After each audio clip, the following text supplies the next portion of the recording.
Afwan Pak Ustaz, mohon penjelasan ziarah kubur yang sesuai tuntunan Rasulullah SAW. Ya, ziarah kubur adalah sunnah Nabi SAW dan sangat dianjurkan oleh Nabi SAW. Ya, dahulu Nabi pernah melarang ziarah kubur. Kata Rasulullah SAW, "Kuntu nahaitukum an ziyaratul kubur, fal'ana fazuruha fa innaha tudzakirukumul akhirah." Dahulu saya melarang kalian ziarah kubur. Para ulama menyebutkan di antaranya Al-Muhallab bahwasanya Nabi SAW melarang dahulu karena waktu itu sahabat baru masuk Islam. Dikhawatirkan iman mereka kurang kuat, dikhawatirkan kembali kepada penyembahan penghuni kubur. Karena orang-orang yang disembah oleh mereka di antaranya Lata. Ya, Lata adalah seorang soleh yang dikubur kemudian setelah meninggal dibuatkan patung di kuburannya akhirnya disembah. Maka Rasulullah SAW di awal Islam melarang ziarah kubur. Setelah iman mereka kuat kata Rasulullah SAW, "Fal'ana fazuruha." Sekarang ziarahilah kuburan. Fa innaha tudzakirukumul akhirah. Karena ziarah kuburan akan mengingatkan kalian kepada hari akhirat. Oleh karenanya para ulama menyebutkan ziarah kubur yang disunahkan oleh Nabi dua tujuannya. Yang pertama mengingatkan akhirat, mengingatkan kematian. Yang kedua mendoakan penghuni kubur. Oleh karenanya Aisyah pernah bertanya kepada Rasulullah, "Rasulullah, apa yang kami ucapkan tatkala ziarah kubur?" Rasulullah SAW mengajarkan kepada Aisyah sebuah doa, "Assalamualaikum ala diyar minal muslimin wal mu'minin wa inna insyaallah bikum lalahiqun nas'alullaha lana wa lakumul afiyah." Keselamatan bagi kalian wahai penghuni kubur dari kaum muslimin, dari kaum mukminin, dan kami pasti nyusul kalian. Perkataan kami pasti nyusul kalian ini mengingatkan kita akan kematian, ya. Dan kami pasti nyusul kepada kalian, ya. Oleh karenanya kami mohon kepada Allah keselamatan bagi kami dan kepada kalian. Oleh karenanya ziarah kubur yang syar'i memenuhi dua tujuan ini, yaitu mendoakan penghuni kubur dan agar kita mengingat apa? Kematian. Ya, karenanya Al-Imam Al-Qurtubi rahimahullah menyebutkan sebenarnya menjenguk orang yang sakaratul maut ini juga sangat mudah mengingatkan kematian. Tatkala kita melihat orang sakaratul maut, karena kita akan mengalami hal tersebut. Tetapi mengunjungi orang sakaratul maut tidak mudah, tidak setiap saat bisa kita lakukan. Berbeda dengan ziarah kubur, kapan-kapan kita bisa ziarah kubur. Ini akan mengingat kita kepada kematian. Makanya Utsman bin Affan radhiyallahu anhu tatkala ziarah kubur beliau menangis. Dia mengatakan ini adalah awal manazilil akhirah. Ini adalah tempat pertama akhirat. Ya, tempat pertama seorang tatkala meninggalkan dunia ini pertama kali di alam barzakh, di alam kubur. Barang siapa yang selamat di tempat pertama ini, maka dia akan bahagia terus sesudahnya. Dan barang siapa yang celaka di tempat pertama ini, dia akan celaka seterusnya. Oleh karenanya seorang tatkala ziarah kubur hadirkan hal seperti ini untuk mengingat kematian dan agar dia mendoakan para penghuni kubur. Nah, maka kita datang ke ziarah kubur, ke kuburan, kita boleh merenung tentang akhirat, kemudian kita mendoakan mereka, boleh kita berdoa kepada Allah Subhanahu wa taala, mungkin kita ziarah ayah kita, mungkin kita ziarah kuburan ibu kita, enggak jadi masalah, ya. Atau ziarah kaum muslimin secara umum, kita ingat bahwasanya ya mereka dahulu orang-orang yang pernah hidup di atas muka bumi, para penghuni kubur ini dengan berbagai macam strata ekonomi mereka, ada pejabat, ada raja, ada presiden, tapi sekarang semuanya sama. Tidak ada yang membedakan mereka kecuali amal soleh, ya. Apa yang mereka miliki semuanya mereka tinggalkan. Ada di antara mereka yang bangun rumah tidak dia tempati, yang tempati orang lain. Ada di antara mereka punya proyek tidak dia jalankan, proyeknya belum selesai dia sudah meninggal dunia. Oleh karena perhatian Allah Subhanahu wa taala ini semua mengingatkan kita akan kematian. Nah, kalau ada ziarah kubur yang menyelisih dua tujuan ini, maka itu ziarah yang bid'ah atau ziarah yang syirik.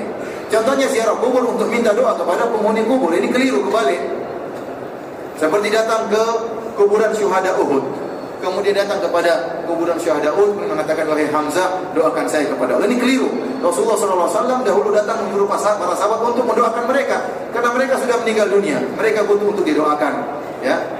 Oleh karena Rasulullah SAW mengatakan, "Idza mata ibnu Adam inqata amaluhu." Jika anak Adam telah meninggal dunia maka terputus amalannya kecuali tiga perkara. Di antaranya waladun shalih yad'u lahu, anak saleh mendoakannya. Nah, kalau dia bisa doa sendiri, apalagi doakan orang lain, tidak butuh anak saleh. Paham? Dia tidak bisa doa, maka butuh anak soleh untuk mendoakan, perlu anak soleh untuk mendoakan dia. Oleh karena tatkala terjadi perang Mu'tah, para sahabat meninggal dunia dan mati syahid. Di antaranya adalah Zaid bin Harithah radhiyallahu anhu. Kemudian pertama kemudian Ja'far bin Abi Thalib, kemudian Abdullah bin Rawahah. Rasulullah SAW tidak ikut perang tatkala itu. Rasulullah SAW sedang di kota Madinah. Maka Rasulullah SAW kabarkan kepada para sahabat. Kata Rasulullah SAW, "Qutila akhukum, ustushhida akhukum Zaid. Istaghfiru lahu." Sungguhnya saudara kalian Zaid bin Harithah telah meninggal mati syahid, maka doakan dia.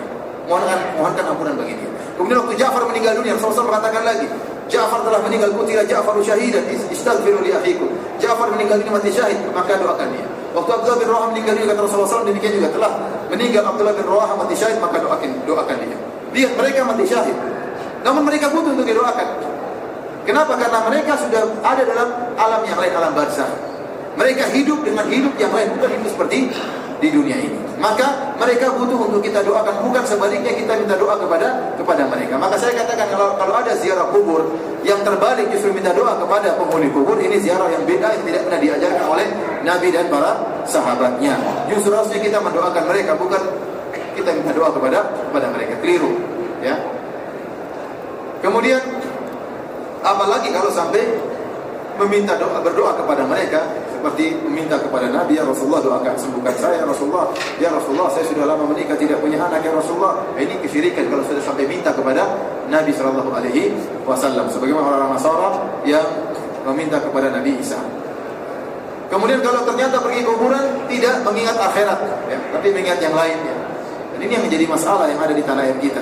Orang-orang ke kuburan tidak ingat akhirat, tidak ingat kematian, tapi ingat setan. Itu repotnya di sini, ya. Kenapa? Karena memang jin di tanah air kita benar-benar dihormati.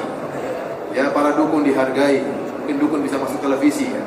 Ya, kemudian iklan dukun di mana-mana. Dukun ditakuti oleh masyarakat. Kalau di sini enggak. Di sini ada dukun lapor dipenggal kepalanya. Ada puluhan dukun sudah dibunuh di sini. Dan saya pernah hadiri, saya sering sampaikan, saya pernah hadiri 2 sidang tentang dukun. Satu dukun yang bisa nembuskan debus, mungkin ya kalau istilah kita, nembuskan besi dari sini tembus sini, itu dipanggil di sini. Dipanggil untuk dihukum. Kalau di Indonesia, wah dihormati, dihargai.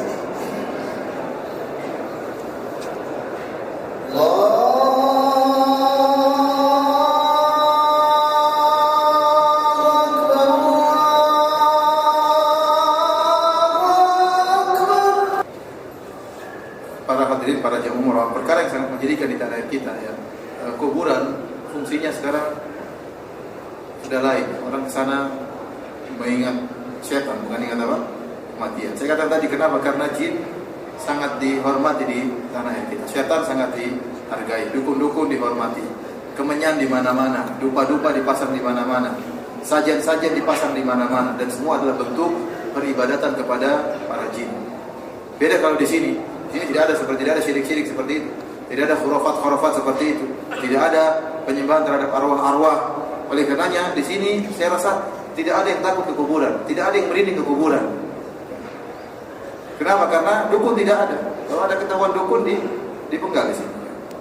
Ini adalah penjagaan untuk menjaga tauhid seseorang, menjaga seorang agar tetap bertauhid dan tidak terjerumus dalam hal-hal yang aneh-aneh. Di tanah air kita bahkan acara-acara televisi mendukung hal ini, acara gentayangan lah, apalah penampakan lah, sehingga orang jadi takut sama jin. Mau ke kamar mandi ketakutan. Mungkin dia takut sama ini, tapi akhirnya dia takut sama apa? Sama jin. Kenapa? Takut. Belum muncul berbagai macam model setan, ya. Ada mak lampir, ada sundel bolong, ada gendruwo, dan sering saya sampaikan bahwasanya setan-setan itu berdasarkan tingkat ekonomi suatu negara. Oleh karenanya setan-setan tempat kita miskin-miskin, ya. Sundel bolong, ya. Bolong anunya, kemudian gendruwo enggak mandi-mandi, rambutnya. Coba kalau setan-setan di luar negeri keren-keren, ada Dracula keren, kemudian pakai jas, pakai dasi. Setan tanah air kita miskin-miskin sesuai dengan tingkat ekonomi masing-masing negara. Oleh karena hal ini, ya, bikin orang takut sama setan, sehingga fungsi dari mengingat kematian hilang dari kuburan. Di sini alhamdulillah, ya, tidak ada namanya kita takut sama setan dalam bentuk muncul gendruwo atau macam-macam. Enggak ada orang kuburan, tidak ada yang rasa, tidak ada merinding sama sekali. Tanah air benar-benar merinding. Kalau lihat asap sudah pikiran kita macam-macam, ada asap keluar dari kuburan, padahal penjual sate misalnya. Tapi kita sudah pikir macam-macam. Kenapa? Terlalu banyak tayangan buat kita apa? Ketakutan. Dan dukun-dukun juga muncul di televisi. Kemudian gangguan jin, nangkap jin lah macam-macam. Terkadang permainan, sebenarnya hanya bohong-bohongan. Oleh karena pada Allah Subhanahu Wa Taala, jadi ziarah kubur itu syar'i jika memenuhi 2 persyaratan. Pertama, mengingat kematian. Yang kedua, mendoakan penghuni.